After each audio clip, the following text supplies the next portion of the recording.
बेटा मतलब एक सरफेस है, इस सरफेस में मान लो कोई ऑब्जेक्ट को रखा है। ओके, जैसे मतलब हमने एक ये चीज बता रहा हूं, जैसे एक सरफेस है, यहाँ पे कोई ऑब्जेक्ट को रखा है, इसका वेट नीचे की तरफ काम कर रहा है। ओके बेटा, ये नीचे की तरफ काम कर रहा है।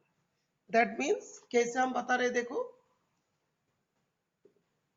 ये मान लो एक सरफेस है, यहाँ पे पेन को हम रखे हैं, जैसे मतलब कोई पेन नहीं तो कोई पार्ट इस मोबाइल को रखे, इस सरफेस में इस मोबाइल को रखे है ना, ये है।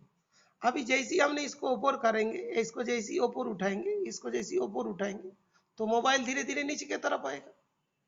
जैसे ऐसा रखा है तो कुछ नहीं हो रहा है, ठीक है ना। अभी जैसे ही हमने इसको ऊपर की तरफ उठाएंगे, तो मोबाइल धीरे धीरे धीरे धीरे धीरे धीरे एक टाइम में आएगा, वो स्लाइड करना शुरू करने वाले है ना, स्लाइड करना शुरू कर लिया।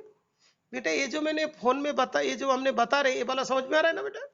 जैसे ये वाला रखा है, तो ये दोनों के बीच में फ्रिक्शन हो रहा है, इस हमारा जो डायरी है और ये वाला जो तुम्हारा मोबाइल है, सरफेस के बीच में फ्रिक्शन है।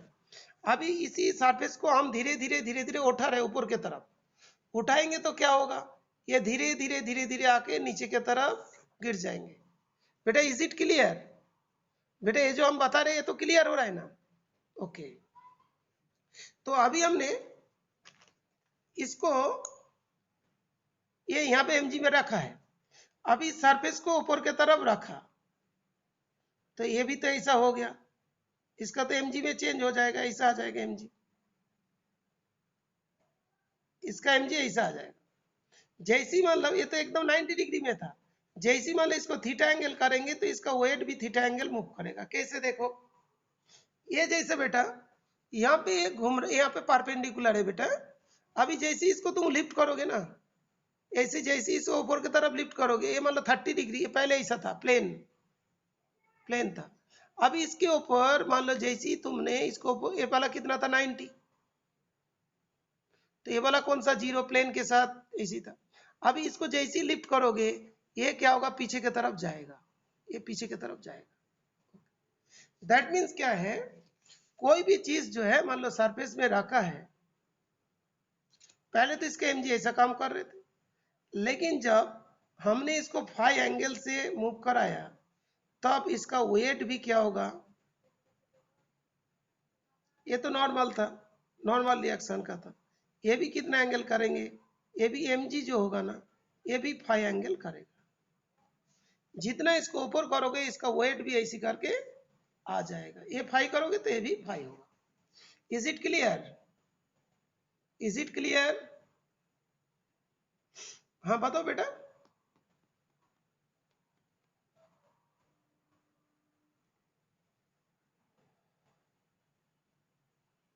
लिखो जल्दी जल्दी लिखो। अच्छा ओके, मोस्टली समझ में आ रहा है, कोई कोई बच्चे को दिक्कत पड़ सकती है बिकॉज पूरा दिखाई नहीं दे रहा है। ओके, अच्छा मैंने थोड़ा सा ये डायग्राम इधर आ गया, थोड़ा सा इधर बना देता हूँ, नहीं तो एक दूसरा पेज लेके बना देता हूँ, थोड़ा अच्छा डायग्राम बना देता हूँ। बेटा अभी हमने पहले बोला था कि ऑब्जेक्ट ऐसा रखा है, तो ये जो है ना, इसका नॉर्मल रिएक्शन ये वाला एमजी हो गया, ठीक है। अभी जैसे इसको हम लोग लिफ्ट कर दिया,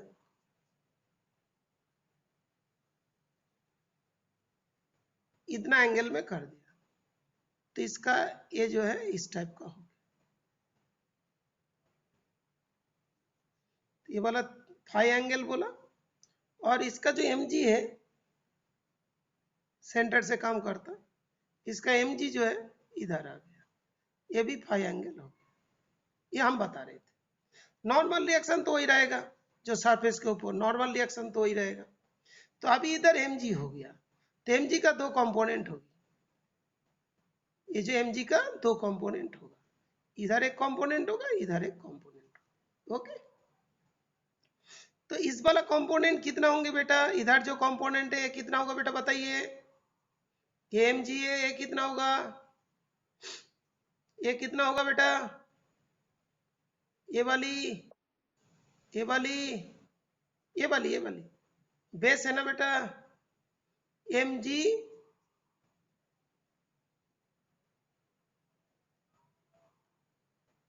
cos फाई, और ये वाला क्या होगा mg sin phi.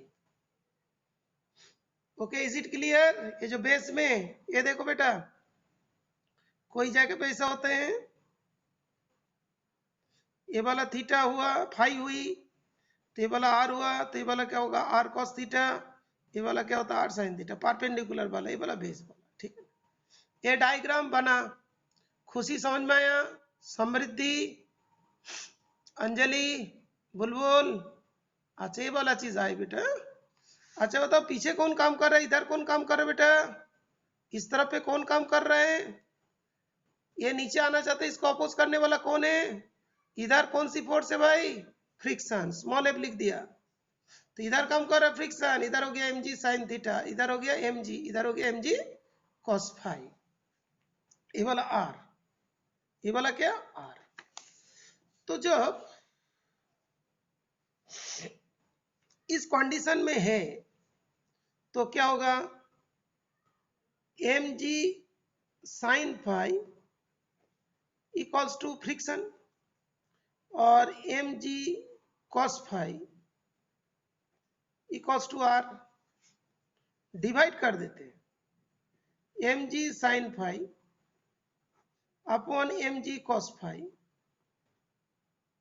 Equals to f upon r, तो tan phi equals to f upon r, tan phi. तो क्या होता है कि एक जो है ना, ये मिनिमम एंगल होता है, ये वाला फाई जो है मिनिमम एंगल होता है, और इस एंगल से थोड़ी सी बढ़ाओगे तो वो स्लाइड करने लग जाएगा।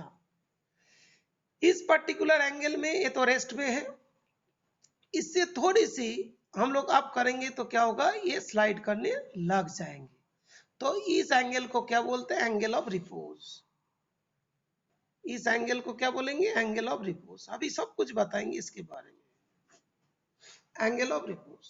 तो एंगल ऑफ रिपोज का डेफिनेशन क्या हुआ, ये पक्का ध्यान रखेंगे, it is the minimum angle, ये बहुत इंपॉर्टेंट है, मिनिमम एंगल होती है, it is the minimum angle. इसे थोड़ा बढ़ाओगे तो ये नीचे आने लग जाएगा, it is the minimum angle, it is the minimum angle that an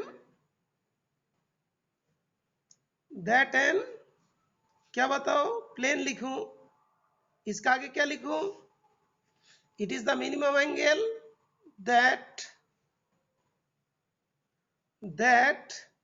an, कौन सा प्लेन, किस टाइप का प्लेन बेटा, ये किस टाइप का प्लेन, 2D प्लेन तो ठीक है, no no no no, inclined, yes, an inclined plane,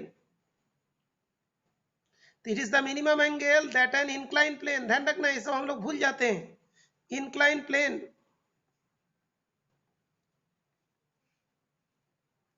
makes with the what, makes with the what, horizontal, makes with the horizontal when a body is placed on it,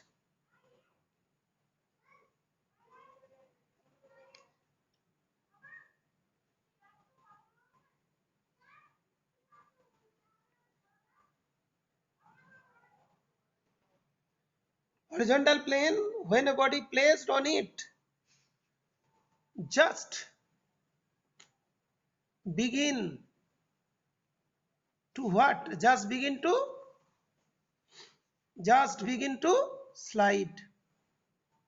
ये जो word है ना, थोड़ा सा ध्यान रखिएगा, मिनिमम, इंक्लाइन प्लेन, हॉरिजॉन्टल के साथ करते जस्ट बिगिन टू स्लाइड। तो ये जो है ना, इसमें तभी भी बराबर है, इसे थोड़ी सी ये करोगे, जस्ट मतलब मामूली सी करें तो उसमें क्या होगा, स्लाइड करने लग जाएंगे। तो जब वो हम तुमको बता रहे थे, देखो ये मोबाइल देख के हम बता रहे थे कि ऐसा है, थोड़ा उठाया थोड़ा उठाया थोड़ा उठाया, कितना उठाया, देखा देखा देखा, देखा कि इस एंगल जो है ना, इसे उठाने के बाद ही ये क्या कर रहे हैं, स्लाइड कर लिया। तो जिस एंगल को उठाने से वो स्लाइड करना शुरू किया, उस एंगल को क्या बोलेंगे, फाई, और उसको बोलते हैं एंगल ऑफ रिपोज। इसी को क्या बोलते हैं, angle of repose. Okay, angle of repose. बेटा मोबाइल टूटा नहीं, मोबाइल तो वही रहेगा। इसी को क्या बोलेंगे, एंगल ऑफ रिपोज। एक बार डेफिनेशन को चैट बॉक्स में लिखिए।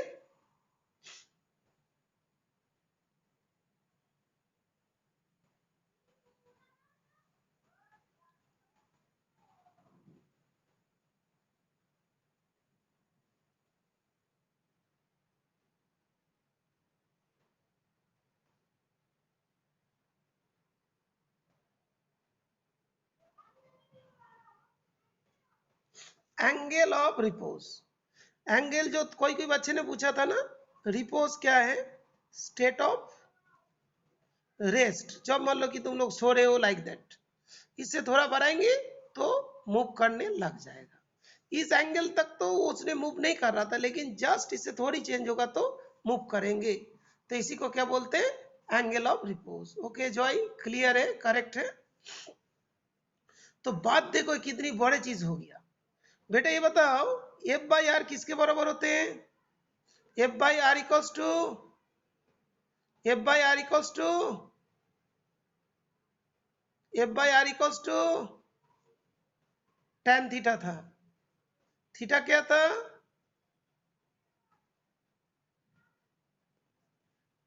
Angle of friction. और f by r equals to क्या हुआ, टेन फाइव हुआ, एंगल ऑफ रिपोज। ये वाला क्या, एंगल ऑफ रिपोज। तो टेन फाइव इक्वल्स टू, ये चीज आ गया, angle of theta, theta equals to ये आ गया, इक्वल्स टू म्यू। तो देखो कैसा करके हम लोग कोई सरफेस का म्यू फाइंड करेंगे, इस तरीके से फाइंड हो जाएंगे। कितना हम लोग को ऊपर किया, तो दैट मीन्स मान लो 10 30 डिग्री हम लोग किया, तो उसका म्यू कितना हो जाएंगे, म्यू इक्वल्स टू 1/√3। उसका एंगल ऑफ फ्रिक्शन कितना होगा, 1/√3। तो इस तरीका से एंगल ऑफ रिपोज के थ्रू हम लोग एंगल ऑफ फ्रिक्शन में आ गया, एंगल ऑफ फ्रिक्शन से कहां पे पहुंच गया, म्यू के तरफ पहुंच गया। तो एक बार करते हैं, एंगल ऑफ फ्रिक्शन से म्यू, ठीक है बेटा। अभी एंगल ऑफ फ्रिक्शन किसके बराबर, angle of repose,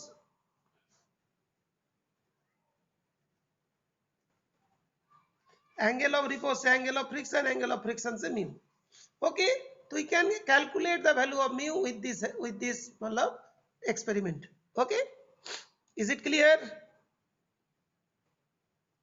is it clear? Okay, ठीक है।